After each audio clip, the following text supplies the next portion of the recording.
Hey, hi everyone, welcome back on my YouTube channel English by Pawan. Guys, हम लोग pronoun की series को पढ़ रहे हैं, इसको स्टडी कर रहे हैं और प्रोनाउन में भी एक एक करके मैं पढ़ाने का आपसे वादा किया हूँ और मैं सीक्वेंस वाइज चल रहा हूँ, इसलिए थोड़ा धैर्य के साथ पढ़िए। ठीक है, प्रोनाउन क्या होता है ये भी मैंने बताया है। प्रोनाउन में पहला काइंड मैंने बताया कि पर्सनल प्रोनाउन। पर्सनल प्रोनाउन क्या होता है? जब किसी पर्सन के लिए जो वर्ड यूज किए जाते हैं वो पर्सनल प्रोनाउन होते हैं। उसमें मैंने बताया first person, second person, third person. I भी फर्स्ट पर्सन होता है, यू सेकंड पर्सन होता है, he she it they third person होते हैं। और उसके ही साथ मैंने बताया था कि 1 2 3 रूल क्या है, 2 3 1 क्या होता है, ये भी हम लोग पढ़ चुके हैं। फिर डेमोन्स्ट्रेटिव मैंने पढ़ाया। डेमोन्स्ट्रेटिव में दिस, दैट, दिस, दोज यही वर्ड आते हैं जो किसी चीज़ की तरफ संकेत करते हैं। दिस दैट सिंगुलर के लिए यूज होते हैं, दिस और दोज प्लूरल के लिए यूज होते हैं। और जब भी दिस दैट दिस दोज के बाद अगर कोई हेल्पिंग कोई वर्ब आ जाती है तब वो प्रोनाउन का काम करते हैं। लेकिन अगर उसके तुरंत बाद कोई नाउन आ गया तब वो वहाँ पे एडजेक्टिव का काम करते हैं, जो हम लोग आगे पढ़ेंगे।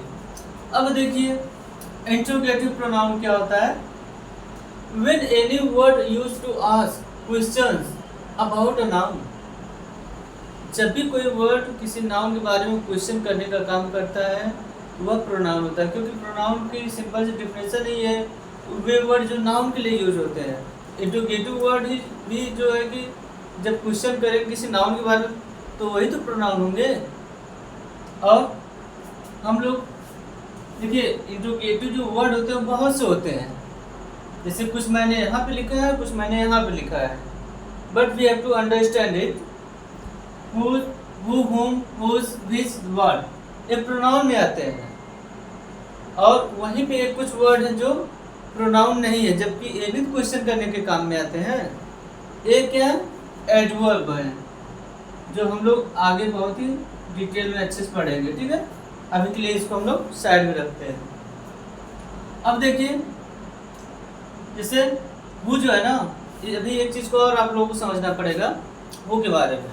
हु एक सब्जेक्टिव केस है। ठीक, जब भी कहीं ये यूज होता है तो ये सब्जेक्ट का काम करता है। और हुज जो है पॉजिटिव केस है, ओनरशिप दिखाने के काम में आता है। और होम जो है यह इसी का ऑब्जेक्ट है। ये जो दोनों वर्ड हैं ये इसी के एक पार्ट है। ठीक, और देखिए जैसे आप लोग समझ लेंगे ना, जब हम पैसिव वॉइस पढ़ते हैं तो वहाँ पे हम बाई होम का यूज करते हैं। क्यों करते हैं? जब कोई सेंटेंस हु से शुरू होता है तो हम बाई होम से शुरू करते हैं उसका passive voice. Reason is that because this is the part of who, क्योंकि ये हु का ही एक ऑब्जेक्ट है इसीलिए। ठीक, who, whom, whose, which, what pronoun में आते हैं। Here there is a few examples of interrogative pronoun. Who is there? वहाँ कौन है? अगर मैं कहूँ वहाँ पे कौन है तो कोई न कोई व्यक्ति होगा, हाँ कोई पर्सन ही होगा जिसके लिए हम who वर्ड यूज कर दिए हैं। अगर मैं कहूँ कि रोहन इज देयर, हाँ लेकिन अभी मुझे पता नहीं है तो मैं इस चीज़ को हटा के बस पूछ रहा हूँ कि हु इज देयर, मतलब वहाँ पे कोई व्यक्ति होगा। हु क्या है? प्रोनाउन के तौर पे यूज हुआ है। फिर to whom were you talking, तुम किससे बात कर रहे थे? अब देखिए ऑब्जेक्ट के रूप में यूज हुआ है तो हम कह सकते हैं कि I was talking to Rohan या फिर अदर नेम, तो ये ऑब्जेक्ट के रूप में यूज हुआ है। और ये क्या है? प्रोनाउन है, क्योंकि यहाँ पे कोई न कोई व्यक्ति ही तो होगा जिससे बात कर रहे होंगे। फिर whose इज दिस पेन, ये पेन किसकी है? सपोज दैट मैं कहूँ whose इज दिस मार्कर, यह मार्कर किसका है? कोई व्यक्ति होगा, कोई पर्सन ही होगा। और यहाँ पे जो whose वर्ड यूज हुआ है यहाँ पे कोई ना कोई पर्सन को शो कर रहा है। What do you want, तुम क्या चाहते हो? अब देखिए इससे पूछा जा रहा है ना, व्हाट डू यू वांट, और मैंने बताया कि ask question about a noun, जो किसी नाउन के बारे में पूछे। फिर who gave you this flower, तुम्हें ये फ्लावर किसने दिया, तो वहां पे कोई ना कोई व्यक्ति होगा, गार्डनर होगा जिसने दिया होगा। तो these all words is used to asking question about a noun, that's why it is a pronoun. Okay guys, now you can take a screenshot. After few minutes we will come back.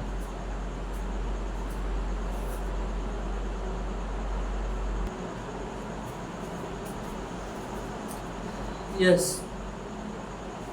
देखिए उसके बाद हम लोग पढ़ने जा रहे हैं ना रिलेटिव प्रोनाउन को। इंटरगेटिव के बाद रिलेटिव प्रोनाउन को हम लोग पढ़ेंगे। सबसे पहले हम लोग जितने इम्पोर्टेंट प्रोनाउन है उसको हम लोग कवर कर लेते हैं। तो रिलेटिव का मतलब है रिलेशन से, ऐसे वर्ड जो किसी नाउन से दूसरे वर्ड के क्या करते हैं, रिलेशन को बताते हैं, कनेक्ट करने का काम करते हैं। तो हम कह सकते हैं कि जो रिलेटिव प्रोनाउन होते हैं वो कंजंक्शन का भी काम करते हैं, है ना। देखिए it is used as conjunction, जो रिलेटिव प्रोनाउन होता है वो कंजंक्शन के तौर पे यूज किया जाता है। And shows relation of noun, और वो उस नाउन के रिलेशन को दिखाता है, बताता है। जैसे अगर मैं कहूँ आई मेट रोहन, अब यहाँ पे क्या हो सकता है, हु हैज जस्ट कम, हमने हु कर दिया। आई मेट रोहन, मैंने रोहन से मिला। हु हैज जस्ट कम, जिसने अभी अभी आया। तो हु किसके लिए, हु का मतलब रोहन ही, रोहन के लिए यूज हुआ है। I met Rohan whom, to whom you invited, मैंने रोहन से मिला। to whom, जिसे you invited, तुमने invited मतलब कि तुमने आमंत्रित किया था। यहाँ पे रोहन ऑब्जेक्ट के तौर पे यूज हुआ है। This is the girl, यह वही लड़की है जो कठिन परिश्रम करती है। This is the girl who works hard, जो कठिन मेहनत करती है। I found myself my friend who recognized me at once। अब देखिए कौन, वो मतलब किसने तुरंत मुझे पहचाना, तो माई फ्रेंड ने, माई फ्रेंड यही तो नाउन है, नाउन में तुरंत बाद आ रहा है। The boy who was lazy, एक क्लास हो गया, वह लड़का जो लेजी था। वॉज पनिश्ड, उसे पनिश्ड कर दिया गया था। ठीक, यहाँ पे एक रिमार्क मैंने लिखा है। रिमार्क ये है कि the position of relative pronoun must be as near as possible to the antecedent. और देखिए जो रिलेटिव प्रोनाउन होते हैं ये जहाँ तक कि संभव होते हैं, ये अक्सर जो है कि अपने एंटीसीडेंट के पास होते हैं। एंटीसीडेंट क्या होता है, पिछले शब्द के पास में होते हैं। जैसे रोहन हो गया, है ना, द गर्ल हो गया, नाउन है सब। ठीक, तो यहाँ क्या हो रहा है, यहाँ पे हु है ना, द बॉय, तो ये जो वर्ड है ना, ये जो वर्ड है ये अपने एंटीसीडेंट के पास में है, इनके तुरंत पास। इस तरीके से हम लोग समझ सकते हैं कि रिलेटिव प्रोनाउन जोड़ने का काम करते हैं और उसके साथ साथ रिलेशन भी बताने का काम करते हैं। अब हम लोग इसको थोड़ा देखेंगे कि विच का यूज कहाँ होता है, दैट का यूज कहाँ होता है, इसको भी हम लोग शॉर्ट में स्टडी कर लेंगे। इससे पहले आप स्क्रीनशॉट ले सकते हैं।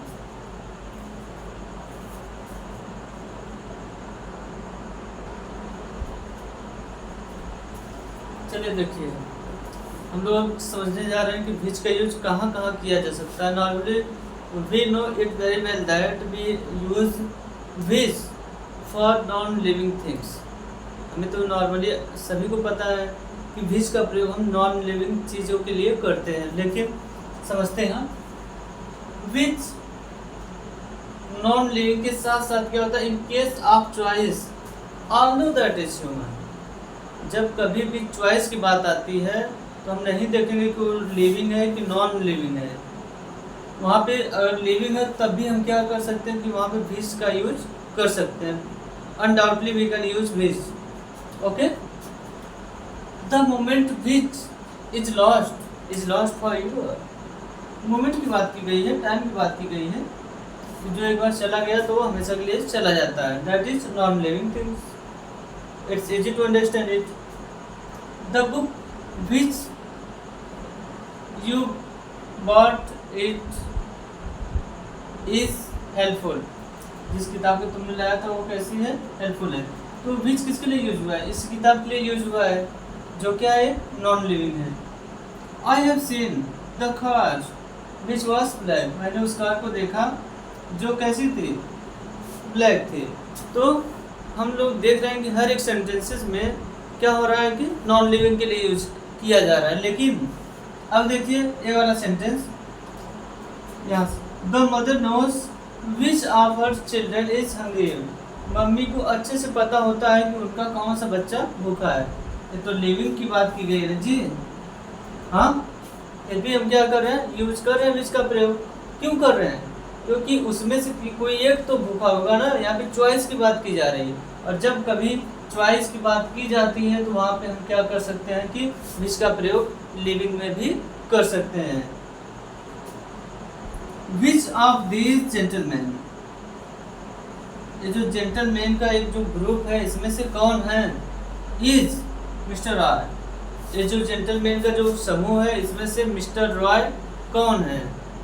यहाँ भी एक लिविंग चीज की बात की गई है, पर्सन की बात की गई, ह्यूमन बींग्स की बात की गई है, लेकिन फिर भी हम क्या कर रहे हैं? यहाँ पे विच का प्रयोग कर ले रहे हैं। Why? Only because of the choice.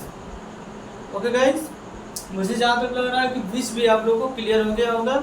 और ये वीडियो थोड़ी लंबी हो रही है, तो अब हम लोग क्या करेंगे, अगली जो टॉपिक्स बचे हैं अभी उसको हम लोग नेक्स्ट वीडियो में कवर करके उसे प्रोनाउन चैप्टर को यहाँ पे द इंड कर देंगे। द इंड हो जाएगा इसका, ठीक है।